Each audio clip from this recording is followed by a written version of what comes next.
గొప్పతనం ఏంటి, ఖురాన్ యొక్క గొప్పతనం ఏంటి, ఇవన్నీ చెప్పుకొని వాళ్ళకి ఇస్లాం పరిచయం చేయవచ్చు. పండుగలు, క్రిస్మస్ మరియు అనేక పండుగలను ఉద్దేశించి ఇక్కడ ఏంటంటే మనం చేసే పండుగ, వేరే వాళ్ళు చేసే పండుగ, ఈ రెండింటి మధ్య తేడా ఏముంది అవన్నీ తీసుకొచ్చి వాళ్ళ ముందు పెట్టి ఇస్లాం ఏ విధంగా మాకు ఆదేశం ఇస్తుంది అది చెప్పవచ్చు. పనివేళలో పాఠాలతో సంభాషణలతో ఇక్కడ ఏంటంటే మనతో పాటు వేరే వాళ్ళు పనిచేస్తూ ఉంటారు. వాళ్ళకి నడుస్తూ కూర్చొని ఉంటూ పని చేస్తూ ఏదైనా ఇస్లాం గురించి ఒక విషయం చెప్తాం. మన ఇస్లాంలో ఇలా చెప్పబడింది, మంచితనాన్ని అభివృద్ధి పరచాలి, ఎవరినైనా మాట ఇస్తే ఆ మాట నిలబెట్టుకోవాలి, ఇలాంటి చిన్న చిన్న విషయాలు చెప్తూ వాళ్ళకి మంచి మంచి పాఠాలు చెప్పుకోవచ్చు. అదేవిధంగా మదీనాలో ముస్అబ్ బిన్ ఉమైర్ని, అంటే ఇంతకుముందు చెప్పాను, ప్రవక్త సల్లల్లాహు అలైహి వసల్లం గారు మదీనాలో ముస్అబ్ బిన్ ఉమైర్ రదియల్లాహు తఆలాను పంపించి అక్కడ ఏం చేశారంటే ఇస్లాం యొక్క దావత్ పని చేయించారు. పంపించిన ప్రతి ఇంట్లో ఇస్లాం సందేశాన్ని ఇచ్చారు. ఎవరు? ముస్అబ్ బిన్ ఉమైర్ రదియల్లాహు తఆలాను. అంటే ఎవరినైనా మనం బయటికి పంపిస్తున్నప్పుడు అక్కడ వెళ్ళి ఆ పని చేయాలంటే ఆ మనిషిలో అలాంటి సత్తా ఉండాలి. అలాంటి వ్యక్తిని అన్వేషించి పంపించాలి. దాని తర్వాత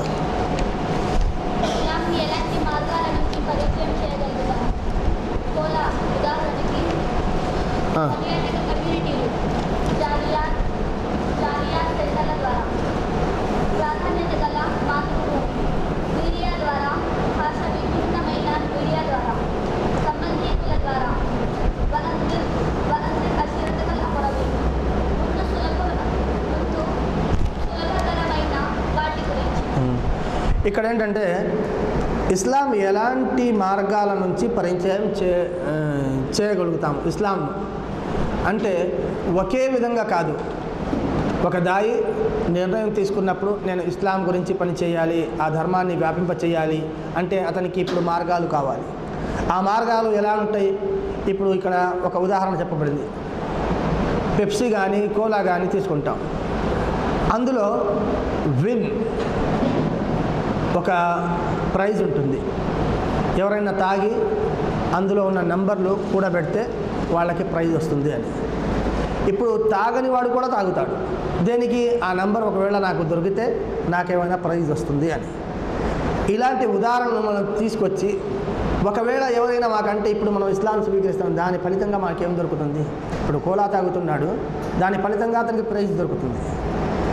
అదే మనం ఇస్లాం స్వీకరిస్తున్నాము, దానికి ఫలితంగా మనకి ఏం దొరుకుతుంది అని ఎవరైనా ప్రశ్న చేసినప్పుడు మనం చెప్పుకోవచ్చు, అల్లాహ్ తబారక వ తఆలా దీనికి సంబంధించి ఏం తయారు చేశాడు? స్వర్గం అని అతనికి వివరించాలి. ప్రాధాన్యత గల మాతృభూమి. ఇప్పుడు భారతదేశాన్ని వదిలేసి బయటికి ఎక్కడైనా వెళ్ళిపోతాం, గల్ఫ్ కానీ ఎక్కడైనా వెళ్ళిపోతాం. అక్కడికి వెళ్ళిన తర్వాత మన ఇంటికి సంబంధించిన వారు అక్కడ ఉండరు, కాకపోతే ఇండియన్ అని చెప్పుకుంటాం. అంటే భారతదేశంలో ఎక్కడున్న వాళ్ళైనా సరే ఓన్లీ ఇండియన్గానే చెప్పుకుంటాం. ఆ సమయంలో వాళ్ళ మధ్య ఒక బంధుత్వం ఏర్పడుతుంది.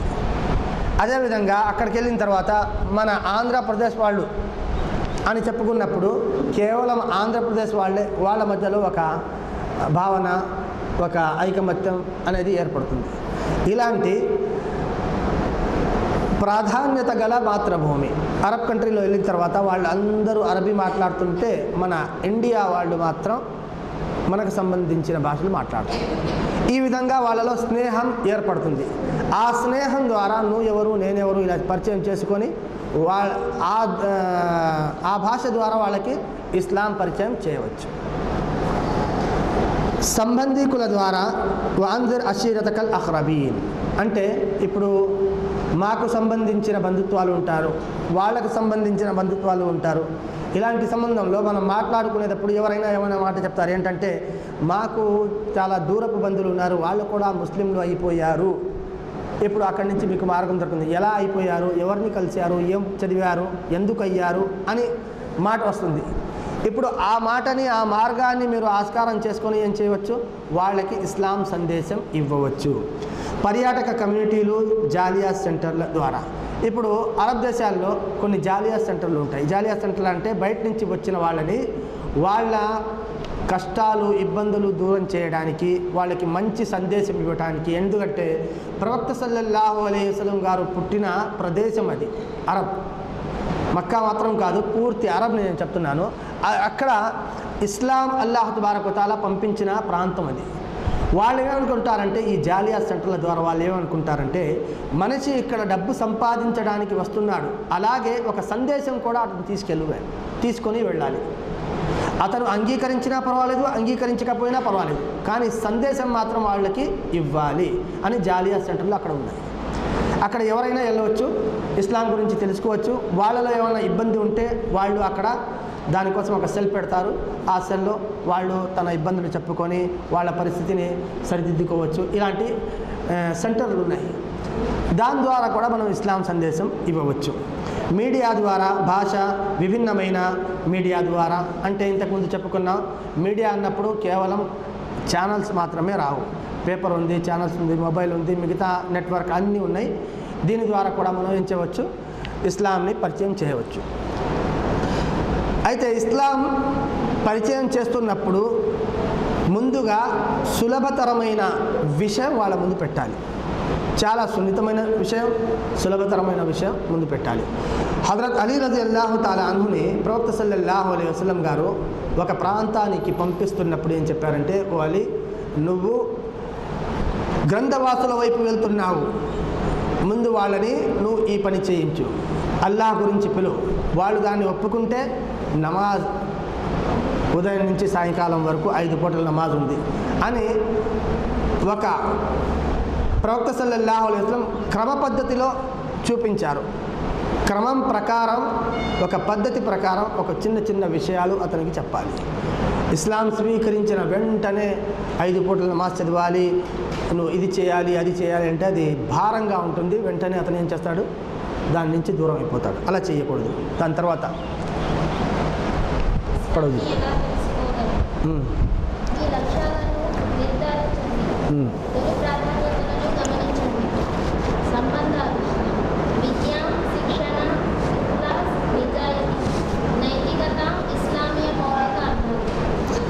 ఇస్లాంని ఎలా తెలుసుకోగలము అంటే, ఇస్లాం అనేది ఒక ధర్మం అని మాకు తెలుసు, ఇస్లాం గురించి ప్రచారం చేస్తున్నామని మాకు తెలుసు.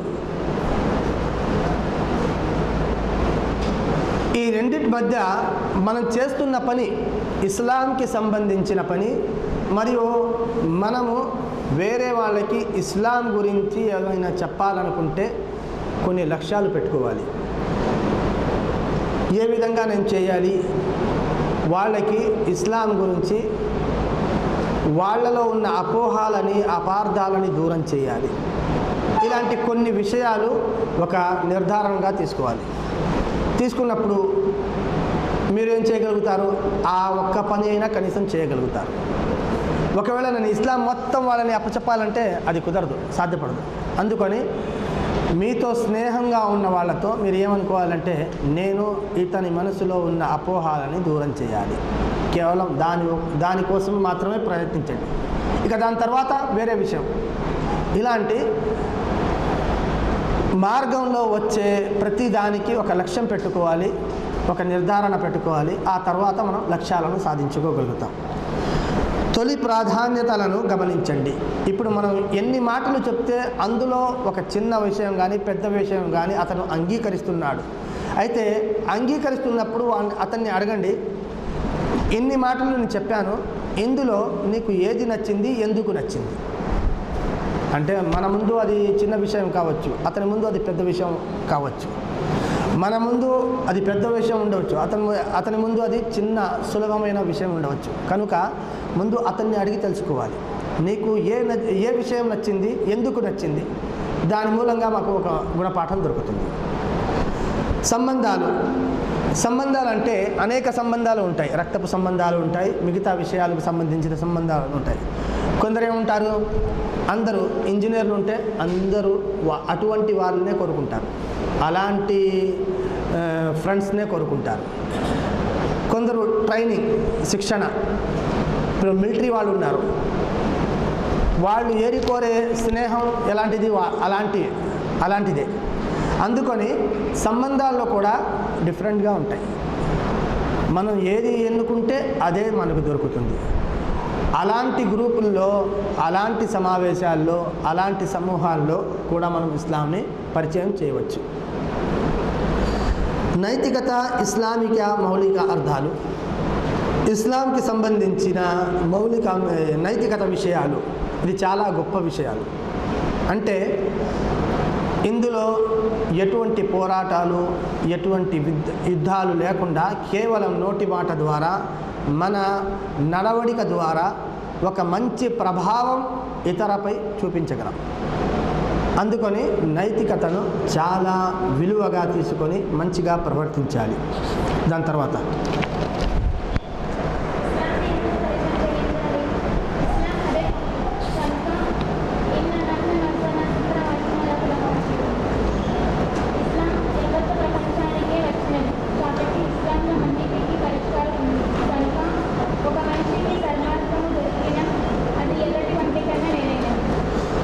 ఇంతకు ముందు కూడా ఈ విషయాన్ని చదువుకొని ఉన్నాము.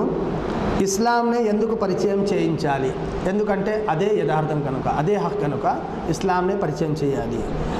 ఇన్నా నహ్ను నజ్జల్నా దిక్రా వ ఇన్నా లహు లహాఫిజూన్. అల్లాహ్ తబారక వ తఆలా ఖురాన్ గురించి, ఇస్లాం గురించి చెప్తున్నాడు. ఏంటంటే ఈ ఖురాన్ని మనమే అవతరింపజేశాము. ఖురాన్ ఇస్లాంకి మూలాంశం, దాన్ని ఎవరూ మార్చలేరు. రెండవది ఏంటంటే ఇస్లాం యావత్ ప్రపంచానికి వచ్చిన విషయం. అందుకని ఇస్లాంనే మనము పరిచయం చేయించాలి. ఒక మనిషికి సన్మార్గం దొరికినా అది ఎర్రటి వంటి కన్నా మేలైనది. ఇక్కడ ఒక హదీస్ వివరించబడింది. ఇంతకుముందు చెప్పిన ప్రకారం హజరత్ అలీ రలియల్లాహు తఆలా అన్హుని ప్రవక్త సల్లల్లాహు అలైహి వసల్లం ఒక ప్రాంతం వైపు పంపుతున్నప్పుడు ఏం చెప్పారంటే, నువ్వు చేస్తున్న ఈ కార్యం, నీ ద్వారా ఒక మనిషి సన్మార్గంలో వస్తే అది ఎర్ర వంట కంటే మేలైనది.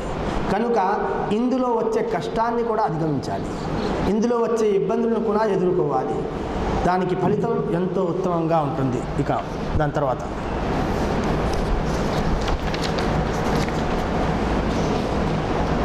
పడో नहीं है कोई भी.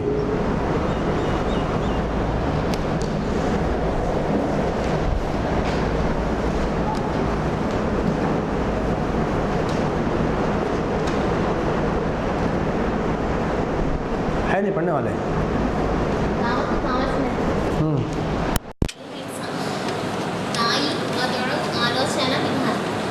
ఇంతవరకు మనం ఏంటంటే చెప్పాలంటే ఇస్లాం యొక్క గొప్పతనం, ఒక దాయి కావలసిన విషయాలు, ఇలాంటి అన్ని విషయాలు మనం చదువుకున్నాం.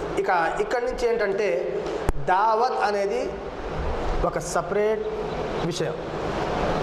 ఈ దావత్కి సంబంధించిన విషయాలు ఏంటి, దానికి కావలసిన సాధనాలు ఏంటి అనేది.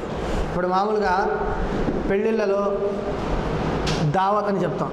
ఇప్పుడు దావత్ ఇవ్వాలంటే అతనికి ఇంటికి వెళ్ళి ఇవ్వాలి, లేకపోతే అతన్ని పిలవాలి, అతని ఇంటికి వస్తే అతనికి మంచి అన్నం వడ్డించి పెట్టాలి. ఇలాంటి అన్ని విషయాలు ఉంటాయి. అలాగే ఇస్లాం ధర్మపు దావత్ని చేస్తున్నప్పుడు దానికి కావలసిన విషయాలు ఏంటి అవి ఇక్కడ వివరించబడ్డాయి. చదవండి. దాయి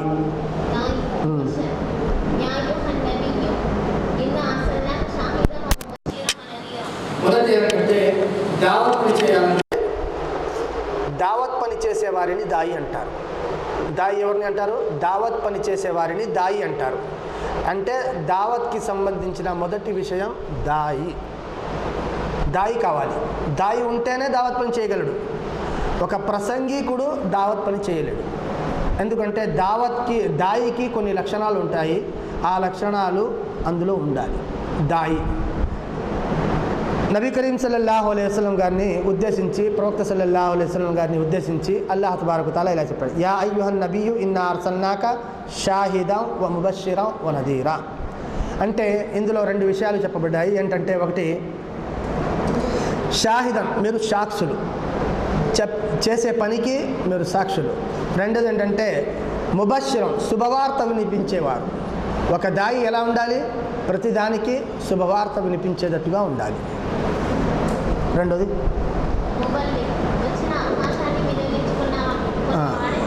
దాయిలోని రెండో లక్షణం ఏంటంటే ముబల్లిగ్. ముబల్లిగ్ అనేది ఒక సందేశం వేరే వాళ్ళకి చేరవేయాలి. అలాంటి తపన అందులో ఉండాలి. నేను చెప్తున్నాను, అతను వింటే వింటాడు లేకపోతే లేదు అనే భావన ఉండకూడదు.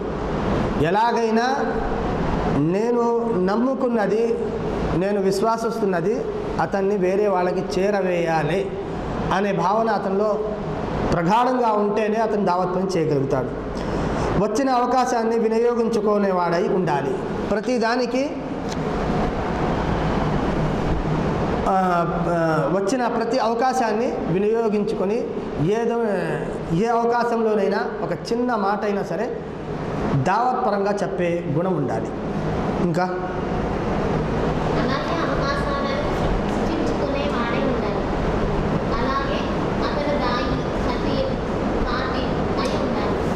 అలాగే అవకాశాలను సృష్టించుకునేవాడై ఉండాలి.